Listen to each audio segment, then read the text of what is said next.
Sudarlun pencinta motorsport di Banda Aceh dan Aceh Besar mendapat kesempatan menjajal all new Honda CRF 150L di lapangan Blang Padang, Banda Aceh, Sabtu pagi. Test ride tersebut akan berlangsung dari pagi hingga sore hari. Antusiasme untuk melakukan test ride motorsport yang baru saja di-launching di Aceh ini terlihat dari jumlah peserta hingga pukul 14.00 waktu Indonesia Barat sebanyak 50 orang. CRF 150L ini merupakan motor on-off sport yang dapat dikendarai di jalan raya dan juga cukup handal berjelajah di medan yang berlumpur serta melewati sungai. Udah bisa saingin dengan KTM gitu, biarpun KTM itu di depan tapi masih bisa kita ikutin gitu.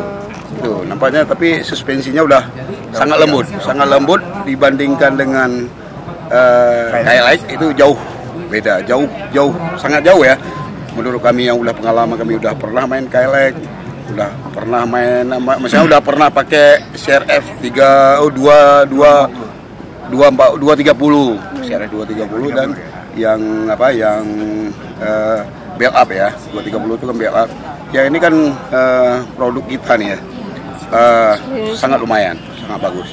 Kita akui itu, udah kita tes, ya sangat memuaskan. Tidak mengecewakan ya Pak? Tidak mengecewakan. Nah, karena kami kan pakai KTM, jadi kami bisa bedakan. Iya. Mungkin agak lebih bagus gitu. Ya. Motor yang berkapasitas 150 cc ini khusus diproduksi untuk kaula muda yang suka berpetualang dan hanya memiliki satu varian warna, yaitu Extreme Red dengan harga Rp34.900.000 per unit. Dari Banda Aceh, Hari Mahardika, Serambion TV.